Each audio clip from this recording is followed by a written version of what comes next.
Hazrat Khalifatul Masih V, may Allah be his helper, presided over a virtual class for Jamia Ahmadiyya Qadian on Saturday. The program began with tilawat, followed by a nazm, during which a video was played showing Qadian. मंजूम कलाम सैयदना हज़रत अक़दस मसीह माऊद अलैहिस्सलातु वस्सलाम। हमें उस यार से तक़वा अता है, न ये हमसे के एहसाने खुदा है। करो कोशिश अगर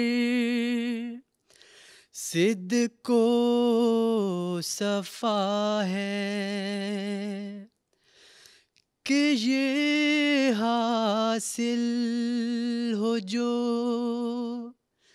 शर्ते लिखा है।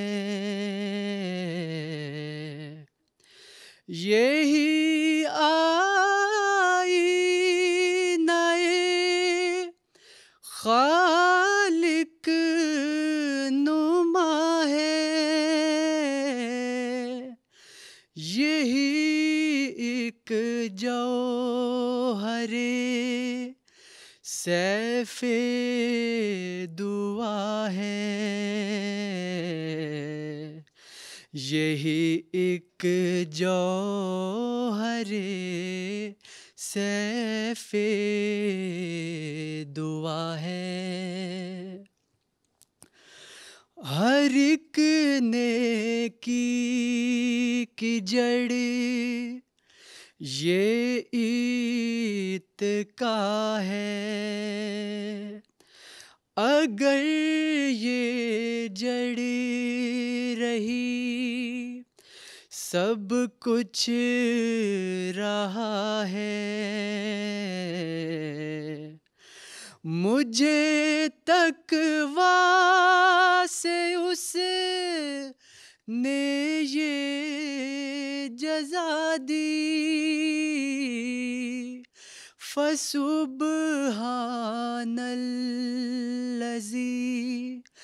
अख़ज़ल आदी, फ़सुब्हानल्लज़ी अख़ज़ल आदी,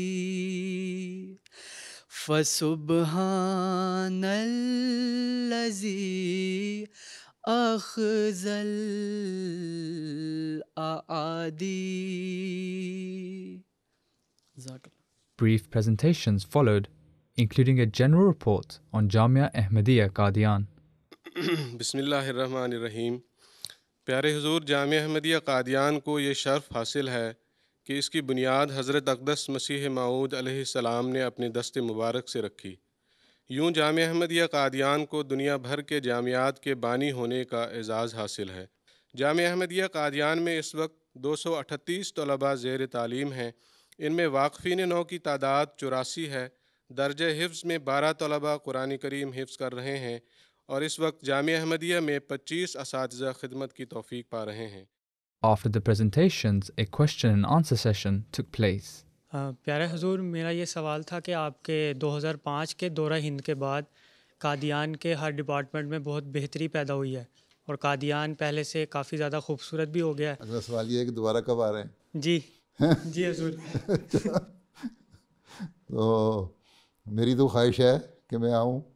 शायद मैं पिछले साल भी आ जाता या उससे पिछले साल भी आ जाता, लेकिन वो हालात की वजह से मौका नहीं मिला। 2008 में आने की कोशिश की थी तो साउथ इंडिया का दौरा करके वापस चला गया और यही मशवरा हुआ था कि नहीं जाना चाहिए फ़िलहाल उन हालात की वजह से।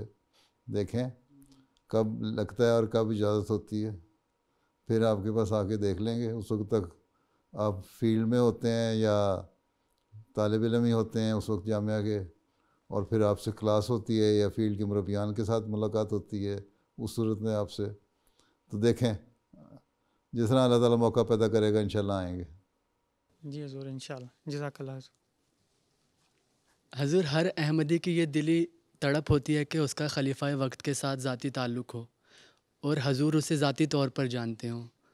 तो हजूर, मेरी ये ख्वाहिश किस तरह पूरी हो सकती है? अच्छा, आप ख़त लिखते हैं मुझे? जी हजूर।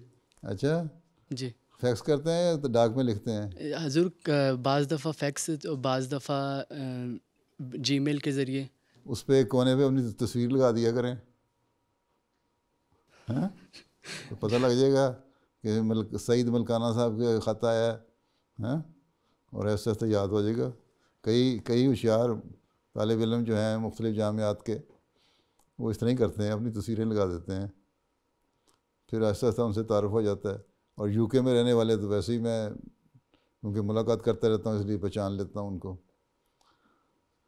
तो और साथ ये दुआ करें कि सिर्फ़ ताल्लुक़ होना या पहचान लेना तो कोई बात नहीं है, जो खलीफा वक्त के मंसूबे हैं, उनकी बातें हैं, उन पर अमल करना और अमल करवाना, ये असल चीज़ है। मुरब्बी का काम और एक जामिया के तालिब इल्म का काम, जामिया रहते हुए और फिर जब मुरब्बी बनने तो उस वक्त उस सोच को मज़ीद मैच्योर हो जाना चाहिए कि उसने खलीफा वक्त का सुल्तान नसीर बनना है।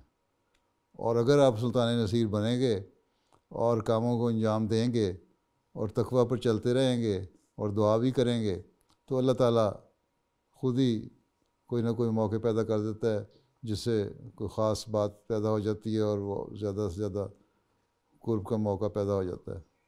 ठीक है, लेकिन हकीकत असल चीज़ यही है कि असल कुर्बत यही है कि खलीफा वक्त के सुल्तान नसीर बने और उसके कामों को और उसके मंसूबों को आगे फैलाएं। ठीक है जी हजूर। चलें। खाकसर का सवाल यह है कि हिंदुस्तान के बाज़ देहाती इलाकों में तबलीग के ज़राए इतने वसी नहीं होते हैं। लोग उमूमन खेतों में काम करने वाले और मज़दूरी करने वाले हैं।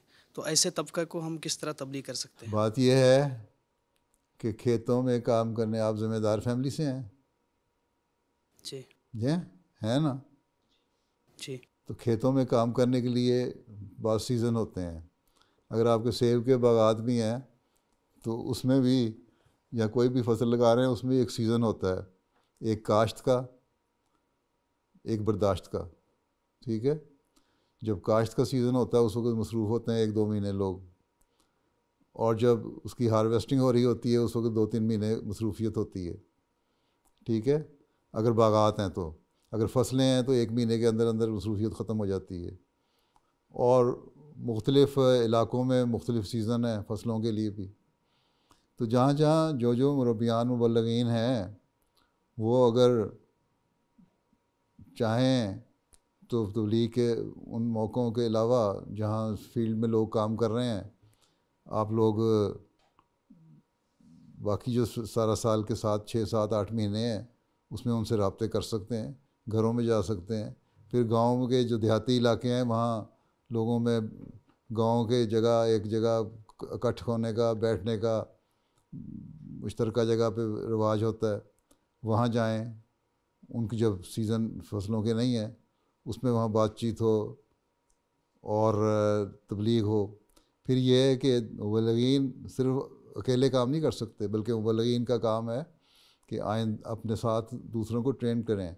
इसलिए दाईन इल्लल्लाह की स्कीम शुरू करवाई गई थी, खलीफा राबे ने शुरू की थी, और उसमें कुछ हद शुरू में फिर एक अच्छी उसकी प्रोग्रेस थी, उसके बाद आहिस्ता आहिस्ता उसमें कमी आती गई। अब दोबारा कोशिश करके उसको बेहतर करने की कोशिश की जा रही है। वो अगर आपके शामिल हों साथ और दूसरे लोगों को भी दिलचस्पी पैदा करवाएं कि तबलीग करें, तो अपने अपने माहौल में वो जब भी उनको मौका मिलेगा तबलीग करेंगे। और फिर जब मौका ऐसा इकट्ठ हो जहाँ समझ आए कि मुकामी दायीन या मुकामी तबलीग का डिपार्टमेंट शोबा, चाहे वो खुदामुल अहमदिया का है या सारुल्लाह का है या लजना का है या जमात का है, मुरब्बी को बुलाए कि आओ अब हमारा इकट्ठ है, ज़रा बातें चीत करें, तबलीग करें, सवाल जवाब हों। तो उस सूरत में उन मौक़े से फ़ायदा उठाते हुए आपको वहाँ जाना चाहिए। ये बहाना ये उधर गलत है कि जी ज़िम्मेदार हैं और वो मसरूफ़ होते हैं अपनी, ज़िम्मेदारों का भी एक सीज़न होता है, सारा साल कोई मसरूफ़ नहीं होता ज़िम्मेदार। ठीक है, बीच में 3-4 महीने का वक्फ़ा आ जाता है। अगर 2-2 फसलें भी साल की लग रही हैं तब भी 3-4 महीने का वक्फा आता है जिसमें अमूमी तौर पे फ़ारग होते हैं, या नहीं तो कम से कम शाम को एक इकट्ठ होने का, इकट्ठे बैठने का गाँव में देहातों में रिवाज होता है, वहाँ जाके मजलिस में लगाते हैं। फिर जो ज़ाती ताल्लुकात हैं उनको वसी करना चाहिए, आपके दाईन अल्लाह को भी, और वहाँ की जिस जमात में मुरब्बी काम कर रहा है वहाँ लोगों को कहे, शोबा तबलीग को कहे, वो लोग फिर ताल्लुकात करें, कायम करें, और उनसे आहिस्ता आहिस्ता छोटे मोटे तबलीगी बातें होती रहें। ज़ाती राब्ते जो होते हैं इससे तबलीगी रास्ते खुलते हैं, और ज़ाती राब्ता बहुत ज़रूरी है। फिर ये भी है कि अगर जो ज़िम्मेदार हैं फसलों के करने वाले, उनमें भी अगर जिन्होंने को शौक़ हो वो नए नए रास्ते ख़ुद एक्सप्लोर करते हैं, ख़ुद तलाश करते हैं। मुझे याद है जब हम यूनिवर्सिटी में पढ़ते थे तो हमें खुदा इल्म देने का है तबलीग के लिए बाहर जाओ, तो हम लड़के साइकिलों पे गए जाते थे देहातों में, और वहाँ ज़िम्मेदारों के पास बैठे हुए, मसलन कोई ज़िम्मेदार अपनी फसल को पानी लगा रहा है, तो एग्रीकल्चर यूनिवर्सिटी वालों को तो ज़राअत का भी कोई शौक़ होता है ना, तो वो कर लेते हैं। जो कहते थे अच्छा क्या हाल है तुम्हारा, चलो हम तुम्हें पानी लगा देते हैं, उसके साथ मदद कर दी। उसने हमारे से 2-4, उसने भी कर्टसी के लिए फिर हमारे साथ बैठ के चंद एक बातें कर लीं, फिर अहमदियत का तारुफ हो गया। किसी को हल कोई चला रहा है तो उसके साथ जिस लड़के को हल चलाना आता है, कोई ज़िम्मेदार फैमिली से था, उसने हल चला दिया, बैलों के साथ चला दिया, ट्रैक्टर के साथ चला दिया, दूसरे ने बैठ के साथ उसके बातचीत कर ली। तो खेतों में भी जाके अगर शौक़ हो तो ज़राए निकल जाते हैं और मौके पैदा हो जाते हैं वहीं। बल्कि एक दफ़ा एक मेरे साथ एक लतीफ़ा भी हुआ, हम इसी तरह एक जगह गए हुए थे, तो मैं पहले भी बयान कर चुका हूँ। तो बैठे थे, मैं एक ज़िम्मेदार से इस तरह बैठे बातें कर रहा था, खेतों में काम कर रहा था। मैंने कहा अच्छा फिर क्या हाल है, तो कोई मदद की ज़रूरत है, हम भी करते हैं। खैर बातें भी शुरू हो गई। तो कहता कहाँ से आए हो, हमने कहा यूनिवर्सिटी से। अच्छा कौन हो, कहाँ के रहने वाले हो, पीछे से कहाँ से हो, तारुफ हुआ, हमने कहा रवा से। अच्छा अहमदी हैं हम। तो कहता अच्छा मिर्ज़ाई, ठीक। फिर कहता हमारे उस ज़माने में शेख मोहम्मद अहमद साहब मज़हर एडवोकेट वकील जो थे वो अमीर ज़िला हुआ करते थे, जिन्होंने मुख्तलिफ़ किताबें मसीह अलैहिस्सलाम की उम्मुल अलसना के किताब के ऊपर मुख्तलिफ़ ज़बानों के तहकीक करके लिखी हैं कि English trace to Arabic and Sanskrit फलां ट्रेस टू अरबिक, मुख्तलिफ़ ज़बानों को उन्होंने किया है। बहरहाल अच्छे इल्मी आदमी थे और बड़े पाए के वकील भी थे। वो कहने लगा कि देखें वो मोहम्मद अहमद मज़हर साहब जो है ना, वो बड़ा अच्छा वकील है, वो आपको वो भी मिर्ज़ाई कादियानी है, पर एक उसमें नुक्स है कि वो है मिर्ज़ाई, बाकी है बड़ा शरीफ आदमी है, बड़े अच्छे केस करता है, बड़ी ईमानदारी से काम करता है। तो अगर इस तरह ताल्लुकात बढ़ाएंगे और तारुफ पैदा करेंगे तो मौके पैदा होते रहते हैं। और अगर जमात मुकामी जमात में से लोगों को एक्टिव करेंगे तो उनके तारुफ से भी आगे फिर तबलीगी मौके पैदा होते रहते हैं। तो ये जो उज़र है और बहाने हैं ना कि ज़िम्मेदार ख़ानदान है, ज़िम्मेदार फैमिली है, ज़िम्मेदार हैं, क्या करते हैं। मैं भी ज़िम्मेदार हूँ, मुझे पता है कितनी कोई काम करना पड़ता है और कौन कौन से सीज़न होते हैं। हर सीज़न में कोई ना कोई बीच में मौका मिलता है 2-4 महीने का, जिससे फ़ायदा उठाना चाहिए और उसमें तबलीगी मौके पैदा करने चाहिए। ठीक है जी। ये तो डिपेंड करता है आप पे कितने आपको शौक़ है और कितने एफिशिएंट हैं। अगर शौक़ नहीं हो तो बंदा सोच जाता है क्या करना है जी काम, और अगर शौक़ है तो फिर वो छोटे से मौके से भी फ़ायदा उठाता है। ठीक है जज़ाकल्लाह। चलो फिर बैठ जाओ। ख़ाकसार के सवाल है, हुजूर आपकी ज़िंदगी में कोई ऐसी मुश्किल पेश आई जिसका सामना करने में आप बेहद परेशान हुए हो और उससे निजात कैसे हासिल की? कोई ऐसी मुश्किल तो अल्लाह का फजल से पेश नहीं आई जिससे मैं कहूँ बहुत परेशान हूँ। एक तालिब इल्मी के ज़माने में एक तालिब इल्म को यही होता है ना कि मैं पास हो जाऊँ, और या फिर इस किस्म के बातें ही होती हैं ज़्यादा से ज़्यादा। तो उसमें यही हुआ कि जब अल्लाह के सामने झुके, अल्लाह से दुआ की, रो रो के दुआ की, तो अल्लाह ताला ने ऐसी रास्ते और सबील पैदा कर दी कि उस मुश्किल से गुजार दिया। मेरे साथ तो यही तजुर्बा हुआ है। अल्लाह ताला ने जहाँ कोई छोटी, ये मैं कह सकता कि ऐसी मुश्किलात पेश हुई कि मैं बड़े परेशान हो जाऊँ। हाँ, तालिब इल्मी के ज़माने में परेशानियाँ होती थी, फिर आखिर में अल्लाह ताला की मदद से पढ़ाई का मसला भी हल आ जाता था। हैं लेकिन आप लोग ये ना करें कि अल्लाह ताला को आजमाने लग जाएं और पढ़ाई ना करें और फिर कहें कि अल्लाह ताला हम पास कर दे। आप लोगों को बहरहाल मेहनत करनी चाहिए, और अगर ऐसी कोई मुश्किलात पेश आ जाएं तो अल्लाह से मांगे। जब खालिस हो के अल्लाह ताला के आगे इंसान झुकता है तो फिर अल्लाह ताला उसको कबूल भी कर देता है। दुआ और सदका खैरात जो है वो मुश्किलात को दूर कर देती है, हैं? यही हमें इस्लाम की तालीम ने सिखाया है। तो मैंने तो इसी पे अमल किया जब अगर कोई छोटी मोटी मुश्किलात पेश भी आई हैं तो। ठीक जी। प्यारा का खाक सर का सवाल है कि हुजूर को रोज़ाना हज़ारों की तादाद में इंतज़ामी और दुआएं खुतूत मौसूल होते हैं, तो तमाम खुतूत हुजूर अनवर के सामने किस तरह पेश होते हैं और हुजूर इतने मसरूफ़ रहने के बावजूद भी किस तरह इन खुतूत का मुलाहिज़ा करते हैं? आपको उस मेरी मेज़ नज़र आ रही है इस वक्त? इसमें फ़ाइलें पड़ी नज़र आ रही हैं? हैं? 1 2 3 4 फाइलें पड़ी नज़र आ रही हैं और 5वीं मेरे सामने पड़ी हुई नज़र आ रही है। हैं? बस ये सारे खतूत हैं। इसमें से ये होता है कि हज़ारों की तादाद में कुछ तो खतूत ख़त असल हालत में आ जाते हैं और कुछ जो है वो ख़ुलासे बन के ना उनकी लिस्ट बन के आ जाती है मेरे सामने, तो उसमें से मैं गो थ्रू हो जाता हूँ और कुछ तजर्बे की वजह से मैं जल्दी से ख़त में से गुजर जाता हूँ और जो नफ्स मज़मून है पता लग जाता है क्या बंदा इंसान कहना चाहता है। तो अल्लाह ताला मदद करता है और अल्लाह के फज़ल से हो जाते हैं। रोज़ाना डाक जो लिखने दस्तों से मेरे ख़त जाते हैं वो भी 300-400 होते हैं और जो आने वाले होते हैं वो बेशुमार होते हैं। कुछ खुलासे आ जाते हैं, कुछ असल हालत में ख़त आ जाते हैं। तो ऐसा तजर्बे से फिर पता लग जाता है कि किस तरह आदमी ने पढ़ना है, इसमें से किस तरह से गुजरना है। और सबसे बड़ी चीज़ ये है कि दुआ करनी चाहिए कि अल्लाह ताला आसानी पैदा करे, अल्लाह ताला फिर ख़ुद ही आसानी पैदा कर देता है। ठीक है जी। चलो फिर बैठ जाओ। हुजूर, मेरा सवाल ये है कि नमाज़ों में लज़्ज़त और दुआओं में सोज़ किस तरह पैदा कर सकते हैं? बात यह है कि हज़रत मसीह अलैहिस्सलाम के कलाम को पढ़ते हो ना, बातें को पढ़ते हो ना, तो हज़रत ने एक मोटा नुस्खा बताया कि अगर तुम्हारी ऐसी हालत नहीं होती तुम रोनी सूरत बना लो। आदमी की जो ज़ाहिरी हालत है उसका असर दिल पे भी होता है। बस फिर कभी रोनी शक्ल बना लो, कभी कोई तकलीफ़ पहुंची है हैं? जी हुजूर। पहुंचती है ना, बस कभी कभी उस तकलीफ़ को सामने रख के दुआ कर लिया करो तो फिर भी दिक्कत पैदा हो जाती है, फिर बाकी दुआओं की तरफ भी तवज्जो पैदा होती है। फिर अगर सिर्फ दर्द हो दूसरों के लिए तो उनके दर्द को सामने रख के दुआ करो तो उससे भी तवज्जो पैदा हो जाती है दुआ की तरफ। तो ये अपनी हालत को उस हालत के मुताबिक करो, शक्ल ऐसी बनाओ तो दिक्कत और सोच पैदा हो जाता है।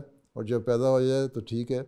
आजकल एक मुरब्बी का काम ये है, एक मुबल्लिग का काम ये है कि उसने अपनी ज़िंदगी वक्फ़ की है और उसका सबसे बड़ा चैलेंज जो है उसके सामने वो ये है कि सारी दुनिया को इस्लाम की हकीकी तालीम से रोशनास करवाना है, आशना करवाना है।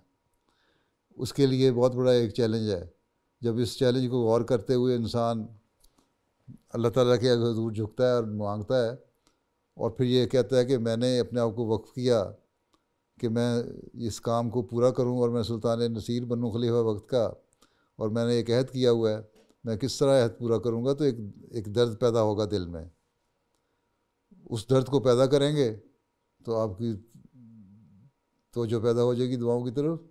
सिर्फ ज़ाती दर्द के लिए दुआएं ना किया करें बल्कि जमाती दर्द पैदा करके भी दुआएं करें तो अल्लाह ताला फिर ज़ाती मसाइल को भी हल कर देता है। ठीक है। और बार बार ईया का नाबुदो व ईया का नस्तईन का विर्द किया करें।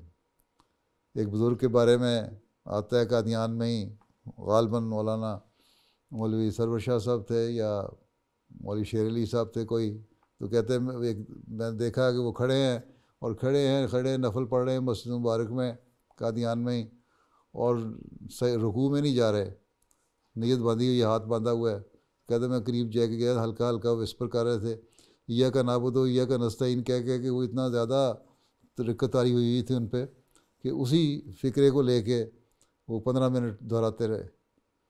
तो ये तो नमाज में जो मुख्तलिफ़ हालतें हैं, आप लोग इस पर गौर करें। अगर माशाल्लाह जामिया में पढ़ने वाले हैं और दीन का इल्म भी है और जो नमाज के अल्फाज हैं उनका तर्जुमा और मतलब भी आता है, उसकी तशरीहें और तफसीरें भी पड़ी हुई हैं। तो जब इस पर गौर करते हुए आप पढ़ेंगे और बार बार दोहराएँगे तो एक ऐसी हालत और एक कैफियत पैदा हो जाती है फिर इंसान में बार बार दोहराने से कि ख़ुद ही रिक्कतारी हो जाती है। ठीक है जी हुज़ूर। हुजूर, मेरा सवाल यह है कि जामिया अहमदिया में ये हमारा आखिरी साल है, यहाँ से फ़ारिगुल तहसील होने के बाद हम किस तरह जमातों में तालीम व तरबियत के कामों की शुरुआत करनी चाहिए? माशाल्लाह कैसी करनी चाहिए? पहली बात तो यही है कि दुआ से अपना काम शुरू करना चाहिए। ठीक है, जब आप जा रहे हैं किसी भी मैदान में, पोस्टिंग पहले होती है, तो सदका दें और दुआ करें कि अल्लाह ताला ने मुझे जिस जगह मैदान अमल में भेज रहा है वहाँ मैं सही रंग में जो मैंने अहद किया है ज़िंदगी वक्फ़ करने का और अपने आप को मुरब्बी और मुबल्लिग़ के तौर पर पेश करने का, उसको पूरा कर सकूँ। ठीक है, उस अहद को निभाना कुरान करीम का हुक्म है जो आपने अहद किया है। इमानतों का हक़ अदा करना कुरान करीम का हुक्म है, ये इमानत है आपके पास।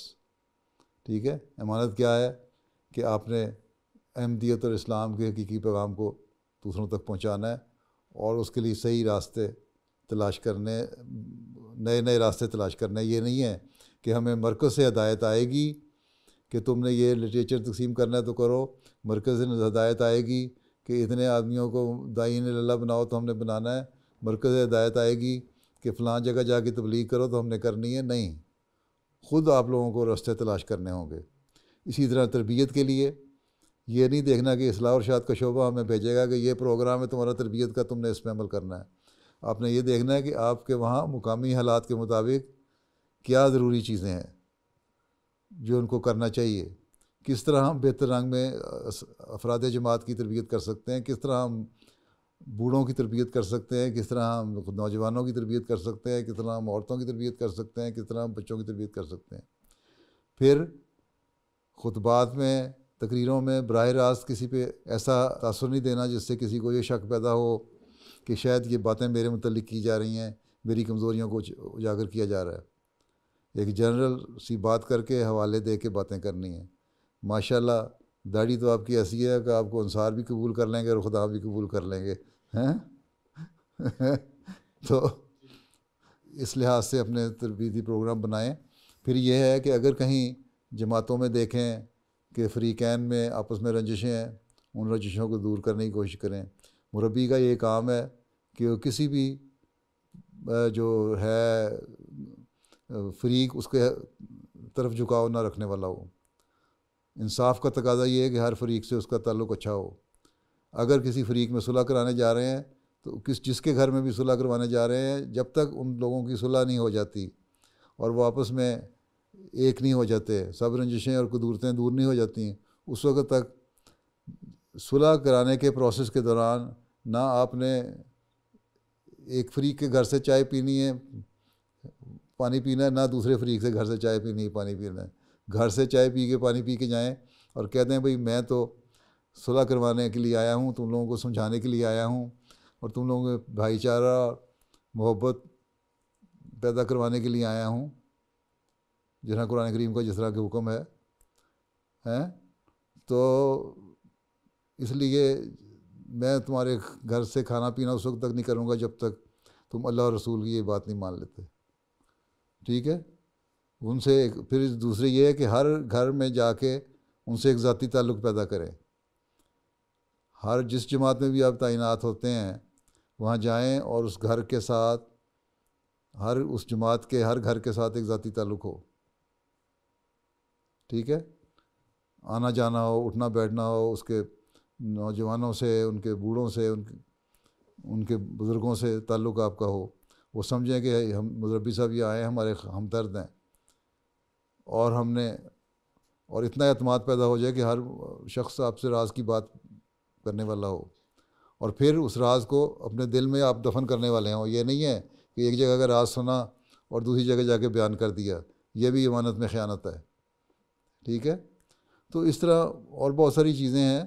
जब ये ज़ाती ताल्लुक़ पैदा हो जाएंगे तो आप देखें आपकी बात का असर भी होगा, जमात का हर फ़र्द फिर आपकी बात मानेगा और वो जमात आपस में भी प्यार और मोहब्बत से ताल्लुकात कायम करने वाली बन जाएगी। ठीक है मौलाना जी, जज़ाकल्लाह। चलो फिर, अल्लाह हाफ़िज़ व नासिर हो। अस्सलामु अलैकुम व रहमतुल्लाहि व बरकातहू। अस्सलामु अलैकुम व रहमतुल्लाहि व बरकातहू। The following day, a second virtual event took place, this time a mulaqat with Indonesia's Khuddam office bearers. Much of the mulaqat consisted of individual introductions, with office bearers seeking Hazur's guidance regarding their various roles. Hazur Anwar, may Allah be his helper, advised the Khidmat-e-Khalq secretary to increase service for humanity in both Indonesia and worldwide. I hope there are quite a number of Khuddam who are well off, they are doing business training or doing some good jobs. So you should also try to collect some amount from them and help some people, poor people in your country without any discrimination of their religion and sect or something like that. Or even you can extend your help outside the Indonesia to African countries as well, right? Yes, sir. Okay. Yes. Okay, then not only yes, make a plan. Yes, Yeah, sir. yes is not enough, make plan. Okay? Okay. Okay, sir. Right. Right. Yes, sir. All right. Okay. Okay. Later in the mulaqat, Hazur discussed a nationwide plan with the Muhtamim Atfalul Ahmadiyya. And in how many islands do you have your majalis? In all islands, we have majalis. In all 3,000 islands do you have majalis?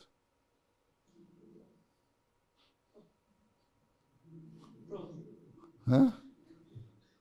Maksud saya di setiap provinsi, Huzur. I mean in every province. Province, acha. So you should try to establish your majlis in each and every island.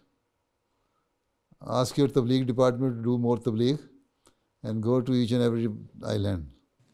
Inshallah, Huzur. Hazur Anwar, may Allah be his helper, also asked about Indonesia Khuddam publications. Do you print the magazine or no? Not yet. Sebelum periode sebelumnya kita sudah pernah mencetak dan diberi nama Gema. The previous period we have printed magazine. The name of it is Gema. What does it mean? Echoing, like echo, the sound of echo. Echo. No, you should start a magazine with the name Tariq. Baik, Huzur. Right? Baik, Huzur. Jazakumullah. Baik. Okay. That's all. Now you have taken more than 1 hour and 15 minutes. So whatever I have said, that is enough for you to digest and act on it. Right? Do you want to say anything? Yes, Sadr Sahab? Do you want to say anything or not? Mohon doa untuk MKA Indonesia, Huzur. Dan kami menantikan Huzur datang ke Indonesia. Please pray for us, Huzur, and we hope Huzur come to Indonesia. Okay, inshallah ta'ala. Allah ta'ala bless you all. And so you translator, what do you do? I'm a Murabi, Huzur. Murabi, I'm teaching in Jamia, English. You are teaching English in Jamia? Yes, Huzur. Where did you learn English from? After graduating in Jamia, I took bachelor degree majoring in English literature. Achha, now I'm also following postgraduate. Huzur, please pray for me. अच्छा माशाल्लाह, this is why your English is good. Urdu भी आती है कि नहीं? थोड़ी हुजूर. थोड़ी हुजूर. उर्दू को भी ठीक करो, मुरब्बी हो तो. हाँ? You should improve your Urdu as it should be of the same level as your English is. Inshallah, Huzur, I will. Please pray for me. I will do it, inshallah. Okay, assalamu alaikum. Allah Hafiz. Wa alaikum salam wa rahmatullah.